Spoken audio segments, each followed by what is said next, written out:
Halo kalian semua, kembali lagi di Kisah Kilat. Apa kabar kalian semua? Semoga kalian sehat selalu.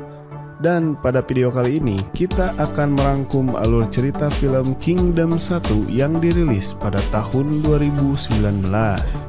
Film ini disutradarai oleh Shinsuke Sato dan dibintangi oleh Kento Yamazaki, Ryo Yoshizawa, dan masih banyak pemeran lainnya yang gak usah diceritain karena kepanjangan. Film ini bercerita tentang perjalanan kehidupan seorang anak yatim piatu yang bercita-cita menjadi seorang jenderal langit agung yang tentunya akan banyak sekali rintangan bagi dirinya. Sebelum dimulai, seperti biasa, siapkan kopi liong dan rokok eceran Anda. Dan tanpa lama lagi, ini dia alur cerita Kingdom 1.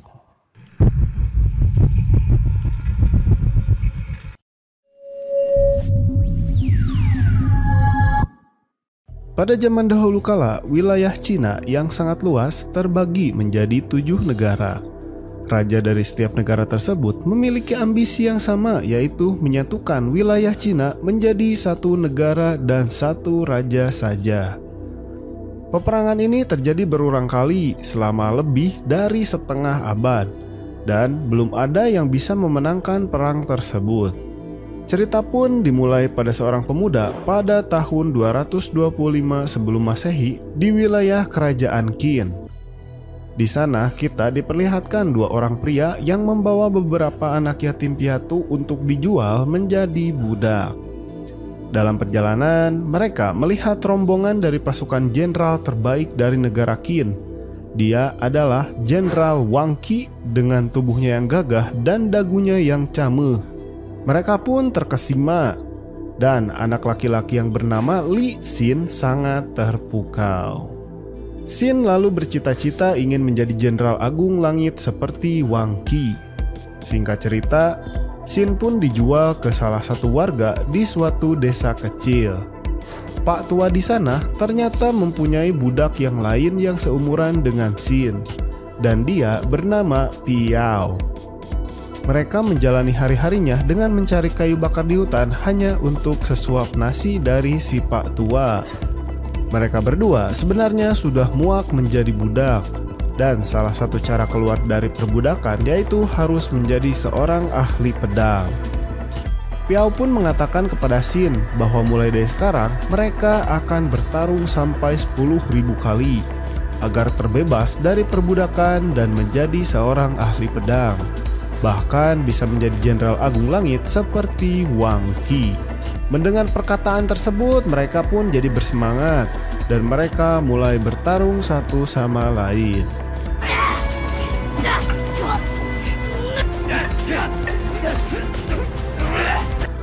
Seiring berjalannya waktu pun, Piao dan Xin tumbuh menjadi seorang pemuda yang lumayan ahli dalam teknik bertarung menggunakan pedang. Di sana kita diperlihatkan Xin yang kalah dari Piao karena ia sedang menghulang melihat seorang pria asing yang dari tadi memperhatikan pertarungan mereka. Akan tetapi, Xin bersikap sombong dan memanggil orang itu sebagai si kakek tua. Sesampainya di rumah, mereka mendapati bahwa si Pak tua sedang menundukkan kepala kepada pria bergodeg tersebut. Kedatangan dia ternyata ingin membebaskan Piao sebagai budak dan meminta bekerja di istana kerajaan. Di sini baru kita ketahui bahwa pria bergodeg tersebut merupakan seorang jenderal dari kerajaan Qin yang bernama Chen Wengchu. Piao tentu saja menerima tawaran dari sang jenderal, tetapi ia meminta jenderal agar mengajak Xin bersamanya karena teknik berpedang mereka setara dengan dirinya. Tetapi sang jenderal Chen Wengchu hanya tertarik kepada Piao dan memberi waktu 1 hari untuk memikirkan tawaran emas tersebut. Setelah rombongan jenderal pergi, Xin meminta Piao menerima tawaran tersebut dan tidak usah memikirkan tentang dirinya, karena suatu saat nanti Xin pasti akan menyusul Piao ke istana. Pada akhirnya, Piao pun pergi ke istana dan Xin hanya bisa berlatih pedang seorang diri. Setiap hari Xin terus mengasah kekuatannya untuk membelah batu dengan pedang kayunya. Ia juga menggotong lebih banyak kayu bakar dari kebun ke rumahnya dan membuat si Pak Tua tercengang. Sampai pada suatu hari, berkat kerja kerasnya, Xin akhirnya menemukan sebuah teknik dan berhasil membelah batu hanya dengan pedang kayu saja.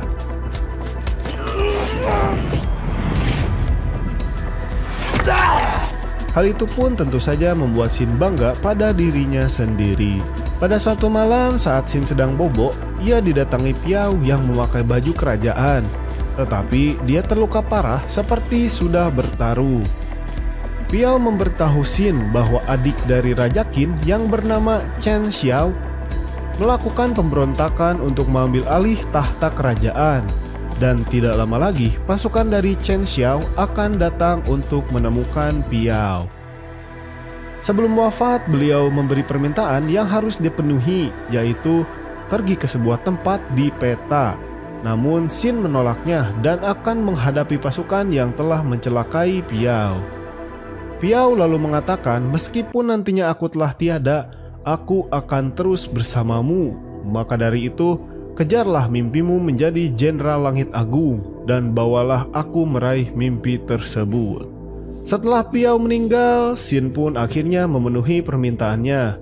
Ia mengambil sebuah pedang milik Piao dan pergi ke sebuah tempat di peta yang beliau berikan. Tidak lama setelah Xin pergi, pasukan pemberontak yang dipimpin oleh mantan jenderal bernama Zhou Qi datang. Ia lalu menyuruh pembunuh bayaran bernama Zhou Ziong untuk membakar desa dan mencari keberadaan Raja Qin yang berhasil melarikan diri. Xin yang masih dalam perjalanan tiba-tiba dihadang oleh preman yang bekerja sama dengan salah satu orang gunung yang berpakaian seperti burung hantu. Karena tak memiliki waktu yang banyak, Xin pun menyerang para preman tersebut dan berhasil mengalahkannya tanpa mengayunkan pedangnya. Akhirnya Xin sampai di tempat tujuannya, yaitu sebuah gubuk kecil di bawah tebing. Di dalam gubuk tersebut, dia bertemu dengan Piao yang ternyata masih hidup. Akan tetapi, dia sedikit heran karena gaya bicara dan pakaiannya sedikit berbeda. Dan dia memperkenalkan dirinya sebagai Ying Sheng atau Raja Qin yang sesungguhnya. Xin pun di sana hanya merasa kebingungan tentang apa yang sebenarnya telah terjadi. Di waktu yang sama, mereka tiba-tiba diserang oleh asasin yang bernama Yu Xiong. Ying Sheng dan Yu Xiong lalu bertarung sambil mengungkapkan tentang pemalsuan raja yang menggunakan rakyat jelata bernama Piao untuk menggantikan posisi sang raja.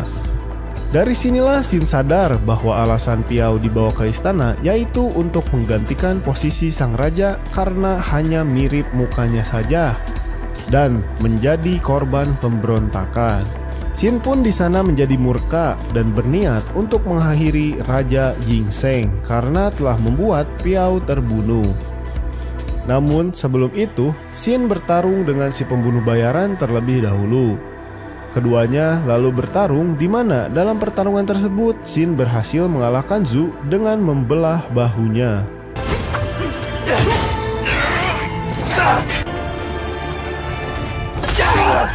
Setelah itu, Zhu pun langsung dieksekusi oleh Raja Ying Sheng dengan pedangnya. Xin dan Sheng kemudian menemukan bahwa kampung halaman Xin telah terbakar. Singkat cerita, keduanya pun akhirnya bekerja sama untuk melarikan diri dari kerajaan.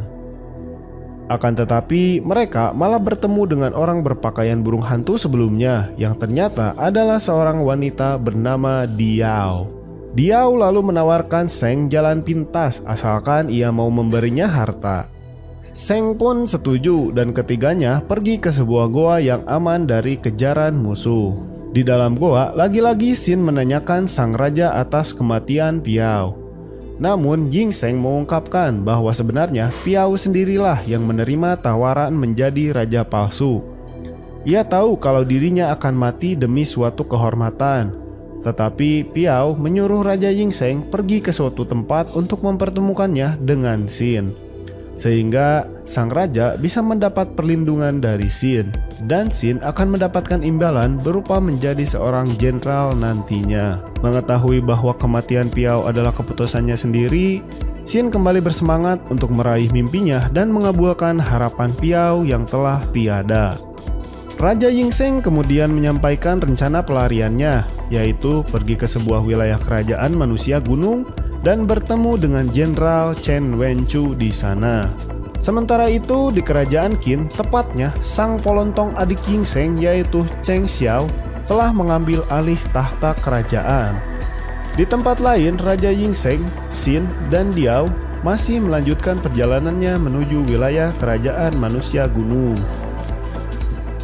Ketika mereka melewati hutan bambu, mereka diserang oleh pembunuh bayaran yang bernama Muta. Ia ternyata ingin mengakhiri Raja Yingzheng dengan sumpit beracun. Tapi tentu saja itu tidak mudah, karena Muta harus menghadapi Xin terlebih dahulu. Dalam pertarungan antara Xin dan Muta, Xin hampir saja dikalahkan oleh Muta karena ia memiliki ilmu kolecer.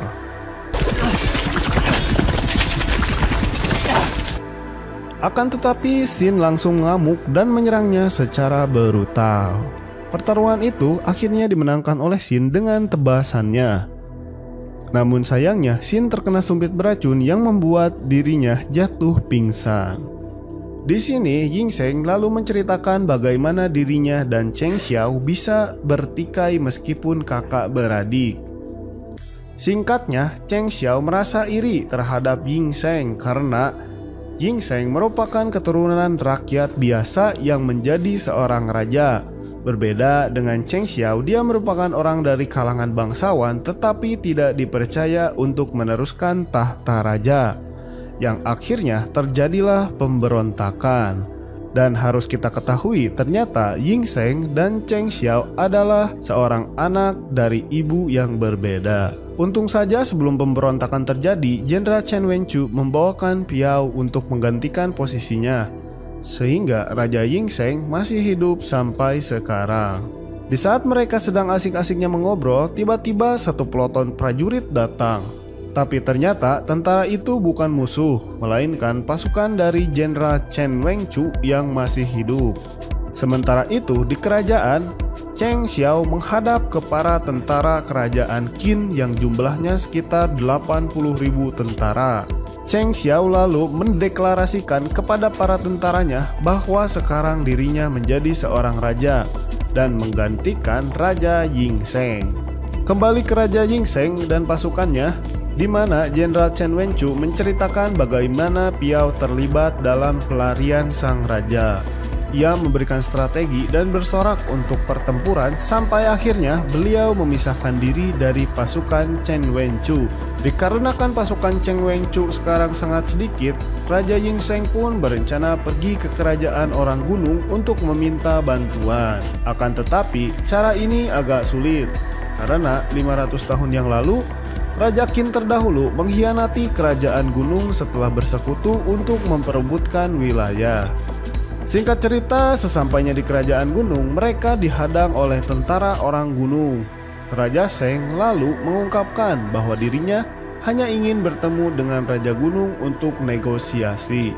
Mereka akhirnya mendapatkan restu dan dibawa ke kerajaan yang terletak di Bukit Bebatuan, di mana Yingzheng menghadap Raja Gunung yang bernama Duang He untuk meminta bantuan mengalahkan pasukan Cheng Xiao. Raja Gunung tentu saja menolak, begitu juga dengan sesepuh lainnya yang ada di sana, karena Raja Qin terdahulu telah membunuh orang-orang gunung setelah mencapai tujuannya. Mengetahui hal itu, Yingzheng pun menyampaikan tujuannya yang sebenarnya, yaitu menyingkirkan semua perbatasan negara sehingga 7 negara di wilayah Cina akan saling serang. Yingzheng lalu mengajak Yang Duanhe untuk bekerja sama dalam sebuah peperangan yang sampai saat ini belum ada yang bisa melakukannya, yaitu perang untuk menyatukan kembali wilayah Cina menjadi satu. Dan jika ini berhasil, maka Raja Gunung dan Raja Qin akan menguasai negara Cina bersama-sama. Mendengar hal itu, Raja Yang Duanhe mulai setuju. Ia lalu membuka topengnya dan menunjukkan wujud aslinya yang ternyata seorang wanita. Mereka kemudian membuat strategi untuk menyerang pasukan Cheng Xiao, di mana Raja Yingzheng dan yang lainnya akan menyamar sebagai orang gunung dan berpura-pura membuat aliansi dengan Raja Cheng Xiao. Setelah rencana tertata rapi, Yang Duanhe, Yingzheng, Xin, Chan Wengchu, Diao, dan 3.000 pasukan Raja Gunung mendatangi kerajaan Qin sebagai orang gunung. Penasehat kerajaan di sana sangat terkejut dengan kedatangan orang gunung yang ingin bersekutu dengan mereka. Jesse dan Cheng Xiao benar-benar senang dan berharap bisa memenangkan perang melawan konsiler Lu Buwei yang akan datang 1 minggu ke depan. Mereka kemudian membiarkan Yang Duanhe masuk dan hanya diperbolehkan membawa 30 pasukan saja. Setelah mereka masuk, mereka langsung melakukan serangan kepada pasukan Cheng Xiao. Yingzheng bertugas untuk menyerang mereka terlebih dahulu. Sedangkan Xin, Diao, dan sebagian pasukan akan menyusup ke ruang bawah tanah untuk masuk ke ruangan Cheng Xiao berada. Saat sebagian orang gunung mulai melakukan serangan, mereka dihujani anak panah dari pasukan kerajaan yang dipimpin oleh Jenderal Wei Xing. Dia terlihat sangat senang karena pasukan orang gunung dengan mudah dikalahkan.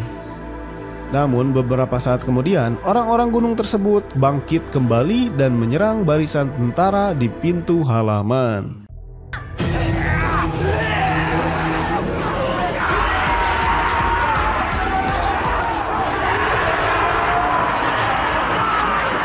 Sementara di ruang bawah tanah, Xin bertemu dengan Zhou Qi yang menggunakan satu gerakan saja untuk menjatuhkan 3 orang pasukan gunung. Xin dan yang lainnya kemudian mulai melakukan pertempuran melawan tentara musuh. Di tengah pertempuran, salah satu musuh dengan tubuh besar seperti Hulk muncul di sana, dan dia bernama Lang Kai. Pukulan si Lang Kai ini sangat berbahaya dan sangat kuat, yang akhirnya membuat Xin dan pasukan lainnya kewalahan untuk melawannya. Sampai akhirnya Xin menggunakan teknik terbang dengan kedua kakinya dan berhasil menewaskan Lang Kai.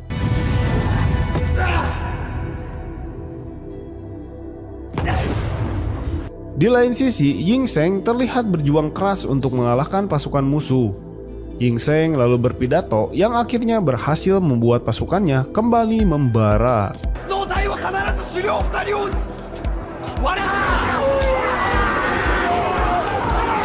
Sementara itu, Xin dan yang lainnya sampai di ruangan istana. Di sana mereka dihadapkan dengan Zhou Qi yang dengan mudah mengalahkan orang gunung serta Xin. Zhou Qi kemudian meremehkan Xin karena memiliki mimpi menjadi seorang jenderal seperti Wang Qi, sedangkan kemampuannya hanya biasa-biasa saja. Namun saat Zhou Qi hendak mengeksekusi, Xin menangkis pedang dia dan menendangnya sampai terpental jauh.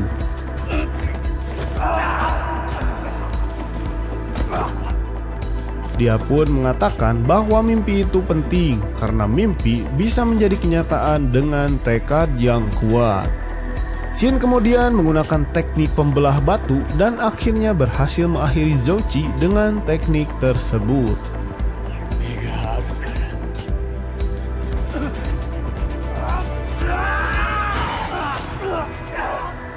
Setelah itu, penasehat Jesse mencoba menyerang Diao, tetapi dia terlebih dahulu menyumpit Siji dengan sumpit beracun mengenai matanya.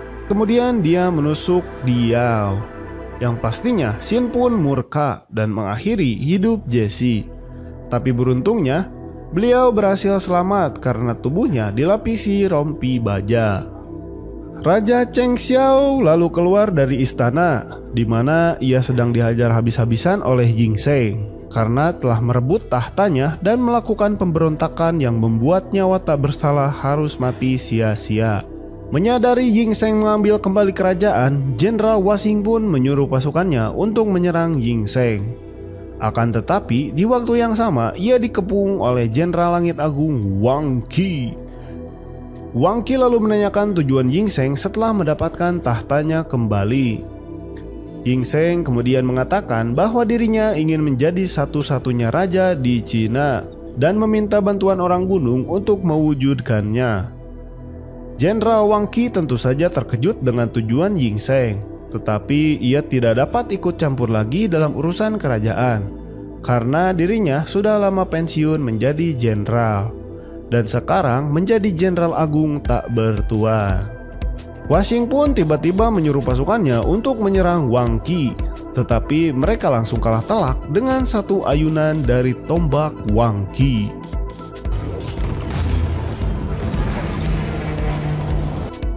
Washing akhirnya turun tangan untuk mengalahkan Wang Qi, tetapi ia lebih dulu dieksekusi oleh Li Xin yang sangat mengidolakan Jenderal Wang Qi.